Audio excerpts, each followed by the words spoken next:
Hey guys, my name is Jimmie Derrera. Sitting here with Shane Cronin, founder of Evolve Performance.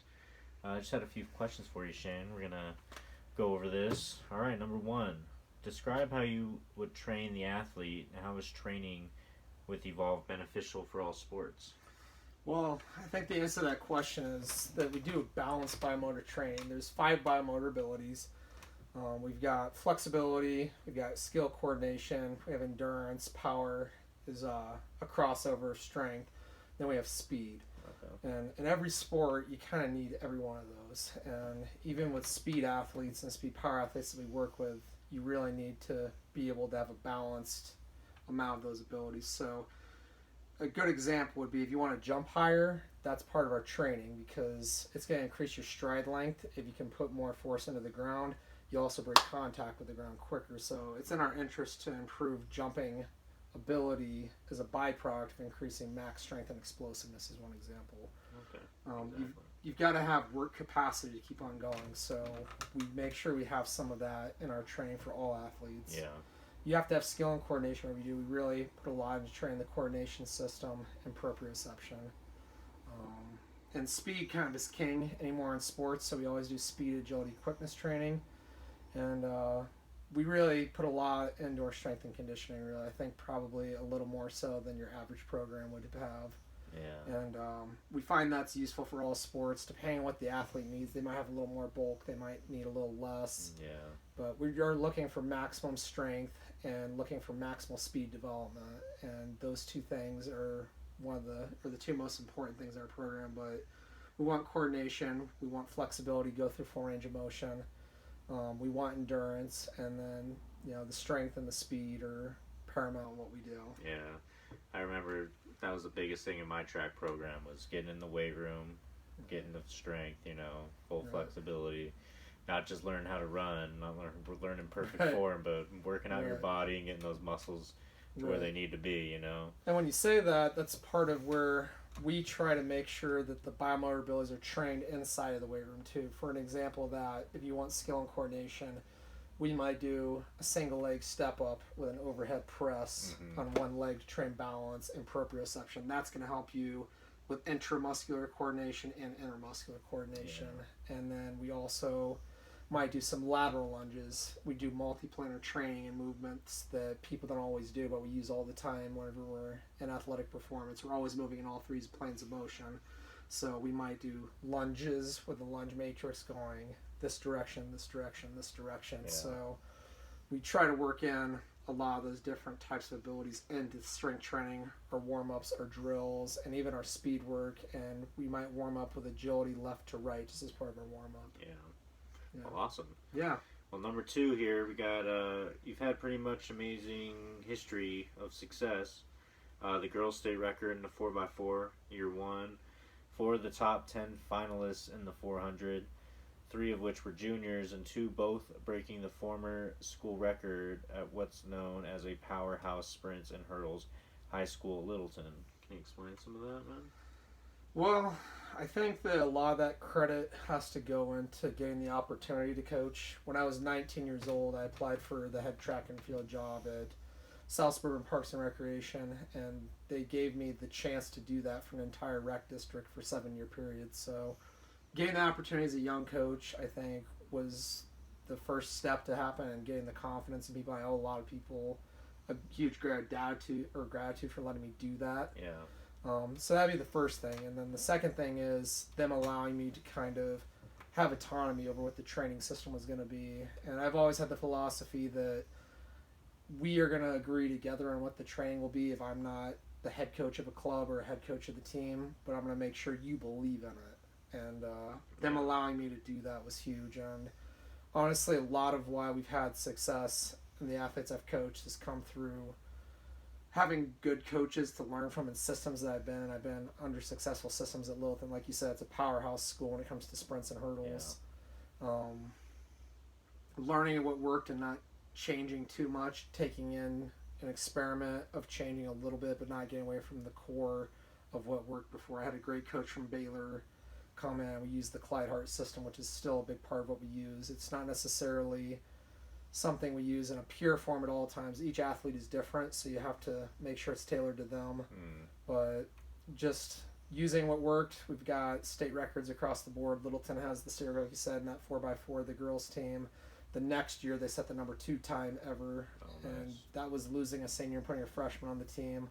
Wow. They had a boy, JT Showerman, come through Littleton High School and set the boys' state record in the 400. So that's 2 of the 4 possible 400 records are in Littleton High School's books, and we kind of use a lot of similarities in that same system. So, and then I'd also say, just to give credit where credit is due, I'm not going to name drop them, but the strength and conditioning community and the track and field community has really been outstanding at answering questions and helped me develop systems and refine them even better. Yeah. So that's awesome. That's how to answer your question. Yeah, congratulations on all Thanks, that. Appreciate it. That's awesome. It's not easy to get those state records. Exactly. Hey, you mentioned screening athletes. Can you kind of talk about the way you approach that?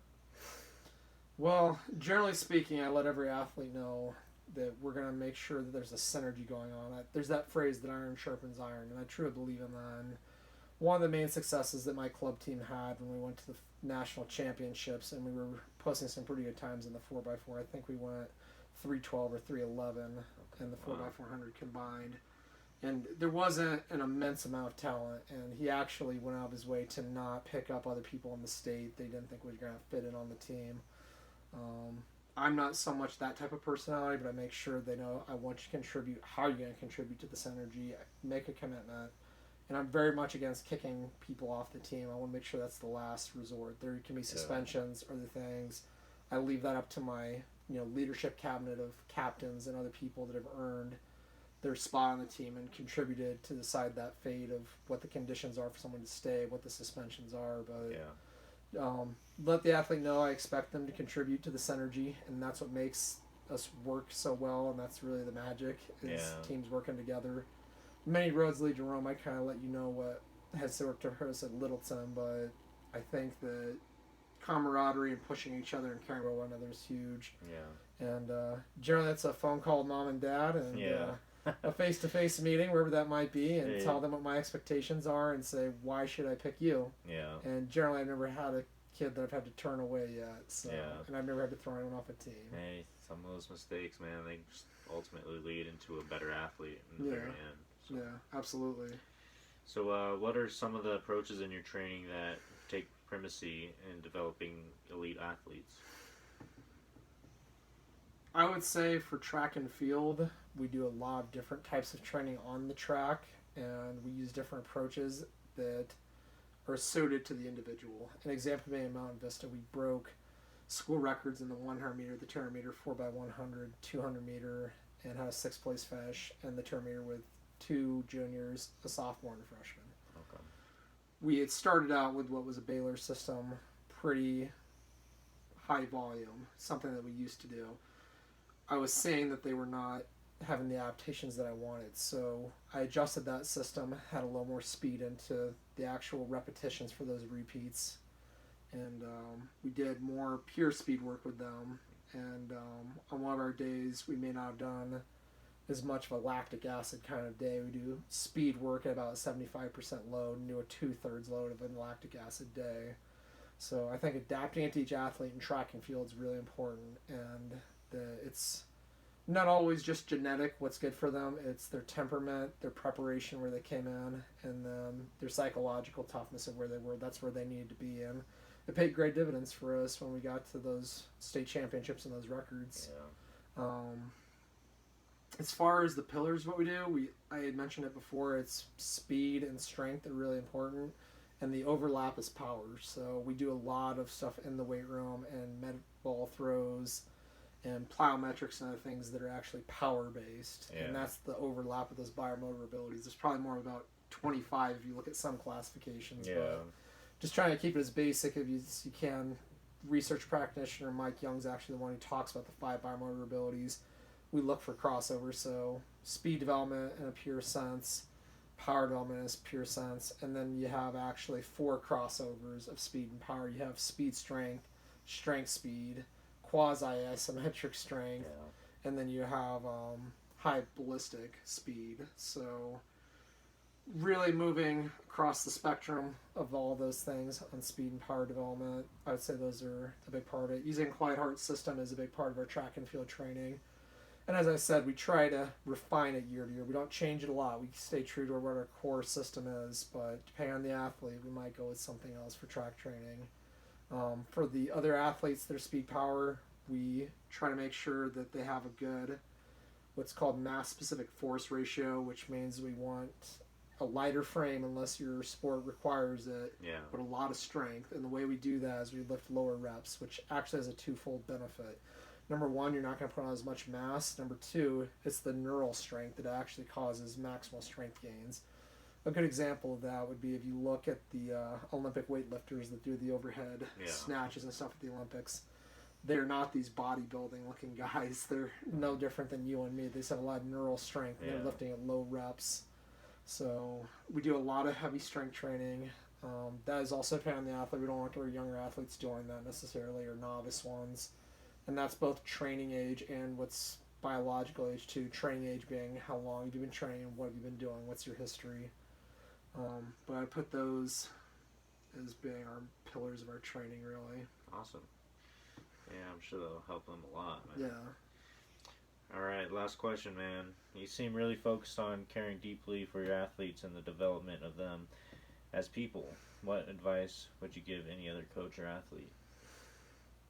I would say, as a coach, make sure that you're putting your athlete's development as number one.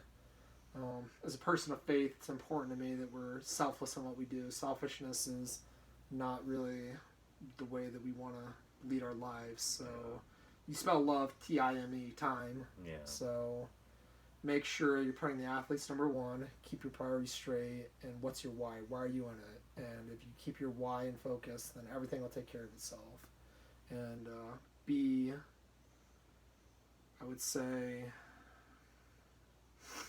specific on the process. Don't necessarily make the goal winning. I tell my athletes we're going to win, and that's going to be where our focus is going to be for the end of the season, and tapering down, and that winning's to be expected, but focus on process goals. Reward effort, strategy, and attitude. Make that things where you can reward them for what they're doing right, and I believe in the power of the reward system. I believe in positive reinforcement.